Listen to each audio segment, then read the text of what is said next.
നമസ്കാരം. ബഹുമാനപ്പെട്ട വിധികർത്താക്കളെ, അധ്യാപകരെ, പ്രിയമുള്ള സുഹൃത്തുക്കളെ, 1947 ഓഗസ്റ്റ് 15 അർദ്ധരാത്രി സ്വതന്ത്ര ഇന്ത്യ പിറവികൊണ്ടു. പ്രഥമ പ്രധാനമന്ത്രി ജവഹർലാൽ നെഹ്റുവിന്റെ വാക്കുകൾ പോലെ വിധിയുമായുള്ള കൂടിക്കാഴ്ച ചരിത്രത്തിലെ അപൂർവ നിമിഷം. പഴയതിൽ നിന്ന് പുതിയതിലേക്ക് കാലെടുത്തു വെക്കുമ്പോൾ, ഒരു യുഗം അവസാനിക്കുമ്പോൾ, ദീർഘകാലം അടിച്ചമർത്തപ്പെട്ട ഒരു ദേശം അതിന്റെ ആത്മാവിനെ കണ്ടെത്തുകയാണ്. ഈ വിവരണത്തോടുകൂടി നമ്മുടെ രാജ്യത്തിന്റെ അസാമാന്യമായ ഒരു പ്രയാണത്തിന് നെഹ്റു തുടക്കം കുറിക്കുകയാണ്. അദ്ദേഹത്തിന്റെ പലരും ഈ രാജ്യത്തിന് ഒരു രാജ്യമാകാൻ കഴിയില്ലെന്ന് പലരും വിധി എഴുതിയ ഒരു രാജ്യം, ഒരു ദേശം അതിന്റെ ദേശീയ സ്വത്വം കണ്ടെത്തുകയാണ്. സ്വാതന്ത്ര്യം, സമത്വം, സാഹോദര്യം തുടങ്ങി സകല ദേശീയ പ്രസ്ഥാനത്തിന്റെ സകല മൂല്യങ്ങളോടും പ്രതിജ്ഞാബദ്ധമായ ഒരു ഭരണഘടന 3 വർഷം കൊണ്ട് നമ്മുടെ ദേശത്തിന് ലഭിക്കുകയാണ്. ഈ ഭരണഘടനയാണ് നമ്മുടെ രാജ്യത്തിലെ ജനങ്ങളുടെ അഥവാ ജനപ്രഭുത്വത്തിന്റെ അടിസ്ഥാന ശിലയെന്ന് നമുക്ക് പറയാൻ കഴിയുന്നത്. ലോകത്തിലെ ഏറ്റവും വലിയ ജനാധിപത്യ രാഷ്ട്രമായ ഇന്ത്യയുടെ അദ്വിതീയമായ പ്രയാണത്തിൽ വലിയ പങ്ക് വഹിച്ചിട്ടുണ്ട് നമ്മുടെ ഭരണഘടന. ഒരു രാജ്യത്തിലെ ജനങ്ങളുടെ അവകാശങ്ങൾ, ലക്ഷ്യങ്ങൾ, കടമകൾ തുടങ്ങി അനവധി തലങ്ങളിലുള്ള മഹനീയമായ ഒരു കർത്തവ്യമാണ് നമ്മുടെ ഭരണഘടന നിർവഹിക്കുന്നത്. ഭരണഘടനയുടെ സംഭാവനകളിൽ ഏറ്റവും പ്രധാനപ്പെട്ടതാണ് ജനാധിപത്യം എന്ന് പറയുന്നത്. നമ്മുടെ വിഷയം പോലെ ഭരണഘടന ജനാധിപത്യത്തിന്റെ ആധാരശില എന്ന് പറയുമ്പോൾ അത് ജനങ്ങളെ പ്രബുദ്ധരാക്കുന്നു. ആധാരശില എന്ന് പറയുമ്പോൾ അതാണ് അതിന്റെ പ്രാഥമിക തലത്തിലുള്ള അല്ലെങ്കിൽ പ്രഭവ ശക്തി സ്രോതസ് എന്ന് പറയുന്നത്.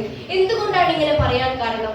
അത് ഭരണഘടനയിൽ അനുശാസിക്കുന്ന അല്ലെങ്കിൽ ഭരണഘടന പുനർവിശകലനം ചെയ്യുന്ന ഏതാനും മൂല്യങ്ങളാണ്.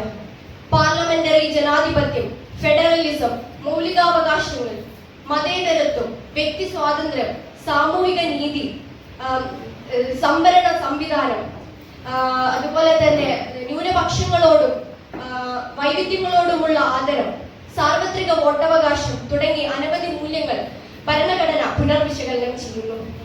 പാർലമെന്ററി ജനാധിപത്യത്തിന്റെ ഘടനയനുസരിച്ച് ജനപ്രതിനിധികളായ പാർലമെന്റിന്റെ കൈകളിലായിരിക്കും അധികാരമുള്ളത്.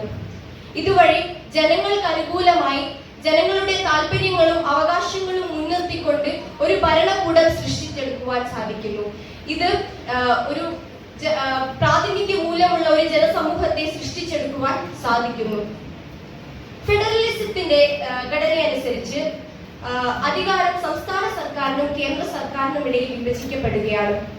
ജനങ്ങളുടെ താല്പര്യങ്ങളും അവരുടെ സ്വാതന്ത്ര്യവും അനുസരിച്ചുകൊണ്ട് സർക്കാരിന് അനുകൂലമായ കാഴ്ചപ്പാടുകൾ രൂപീകരിച്ചുകൊണ്ട് സുസ്ഥിരവും സുതാര്യവുമായിട്ടുള്ള ഒരു ഭരണരീതി സൃഷ്ടിക്കുക എന്നതാണ് ഫെഡറലിസത്തിന്റെ ലക്ഷ്യം.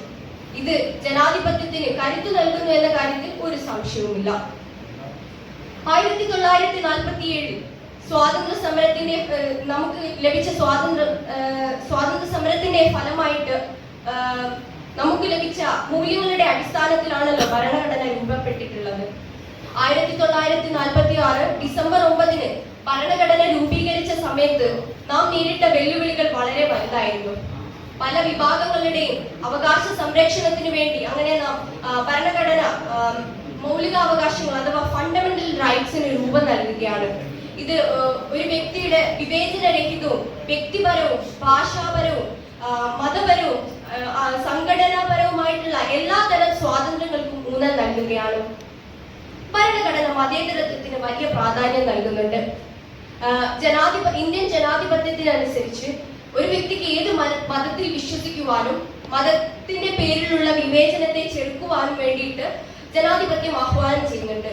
ഇത് ആ വ്യക്തിയുടെ മതസ്വാതന്ത്ര്യത്തിനും വിശ്വാസ സ്വാതന്ത്ര്യത്തിനും ഊന്നൽ നൽകുന്നത് കൊണ്ട് തന്നെ ഒരു സാമൂഹിക ഏകത്വം അവിടെ സൃഷ്ടിക്കപ്പെടുകയാണ് ചെയ്യുന്നത്.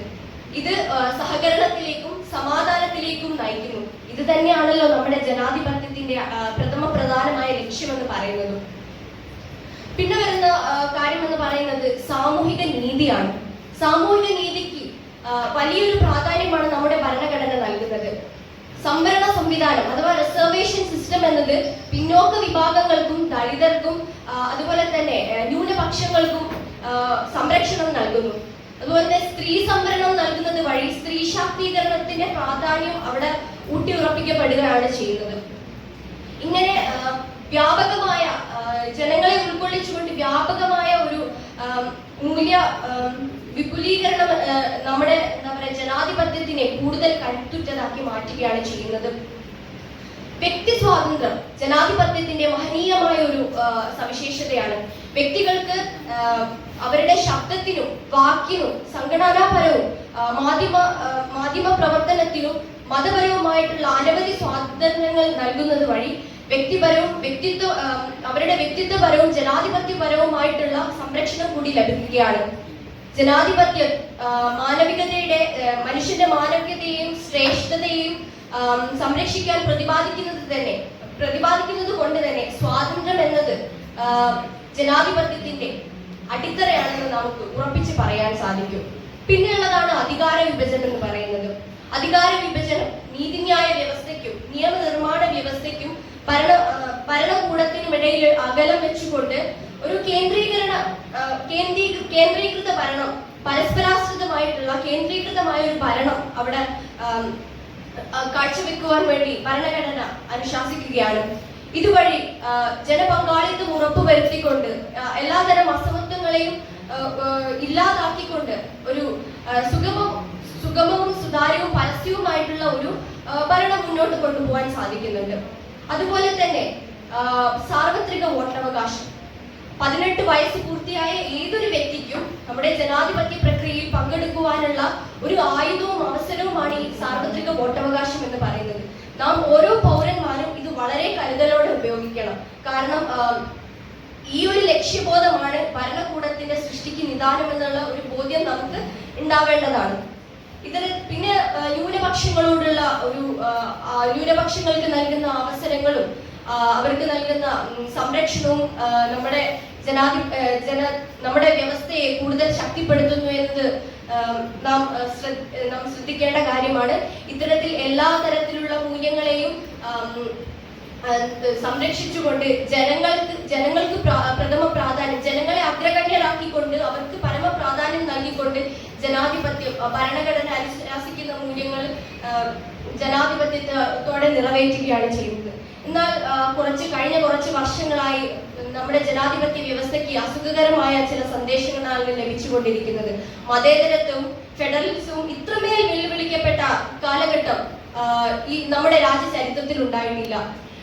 മതത്തിന്റെ പേരിലുള്ള വിഭജനങ്ങൾ രാഷ്ട്രീയ ആയുധവും തെരഞ്ഞെടുപ്പ് തന്ത്രവുമായിട്ടാണ് ഇപ്പോൾ മാറിക്കൊണ്ടിരിക്കുന്നത്. ഇതിനൊക്കെ ഈ ഒരു പ്രവണതയ്ക്കുള്ള പ്രതിവിധി എന്ന് പറയുന്നത് നമ്മൾ വോട്ടർമാരുടെ കയ്യിലാണ്.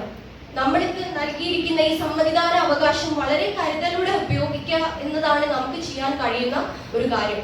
അതുപോലെ തന്നെ ജനാധിപത്യം ഈ ഭരണഘടനയിൽ അനുശാസിച്ചിട്ടുള്ള ഭരണഘടനയുടെ അധികാരങ്ങൾ ജനങ്ങൾക്ക് വേണ്ടിയാണെന്നുള്ള ഒരു ബോധ്യം നമുക്ക് വേണം. ജനാധിപത്യം നിലനിൽക്കുന്നത് ജനങ്ങൾക്ക് വേണ്ടിയാണ്, ജനങ്ങൾക്ക് വേണ്ടി പ്രവർത്തിക്കുവാനാണെന്നുള്ള ബോധ്യം നമ്മളുടെ ഉള്ളിൽ ഉണ്ടായി വരേണ്ടതുണ്ട്. കൂടാതെ തന്നെ ഈ ഇത്തരം ബഹുസ്വര നമ്മുടെ ജനാധിപത്യം ഉറപ്പു നൽകുന്ന ഭരണഘടനയിൽ അനുശാസിച്ചിട്ടുള്ള മൂല്യങ്ങൾ നിറവേറ്റുന്നത് വഴി ജനാധിപത്യം കൂടുതൽ ശക്തമാവുകയും അത് നമ്മുടെ ജനങ്ങൾക്ക് നൽകുന്ന ബഹുസ്വരതയും ഏകപക്ഷീയമല്ലാത്ത ഒരു ഭരണ വ്യവസ്ഥയും നാനാത്വത്തിൽ ഏകത്വം എന്ന വചനത്തെ അന്വർത്ഥമാക്കുന്ന തരത്തിലുള്ള കാര്യപരിപാടികളും എല്ലാം നമ്മെ കൂടുതൽ സംഘടിതവും ഒറ്റക്കെട്ടുമാക്കുന്നു എന്ന് നാം മനസ്സിലാക്കേണ്ടതുണ്ട്. നമ്മുടെ അവകാശങ്ങളുടെയും സ്വാതന്ത്ര്യങ്ങളുടെയും ഒരു പ്രതിനിധിയാണ് നമ്മുടെ ഭരണഘടന എന്ന് പറയുന്നത്. ഈ ഭരണഘടന എന്ന് പറയുന്നത് ജനാധിപത്യത്തെ മാത്രമല്ല ജനപ്രഭുത്വത്തെയും കൂടിയാണ് ശക്തിപ്പെടുത്തുന്നത് എന്ന് ഞാൻ ഓർമ്മിപ്പിച്ചു കൊള്ളട്ടെ. അതുപോലെ തന്നെ ഇത്തരം ഭരണഘടനാ മൂല്യങ്ങൾ നമ്മളിലേക്ക് പ്രതിഫലിക്കട്ടെ, നമ്മുടെ ത്രിവർണ്ണ പതാകയുടെ സർവ്വ ചൈതന്യം പ്രശോഭിക്കട്ടെ എന്ന് പറഞ്ഞുകൊണ്ട് ഞാൻ എൻ്റെ വാക്കുകൾ ഉപസംഹരിക്കുകയാണ്. നന്ദി, നമസ്കാരം.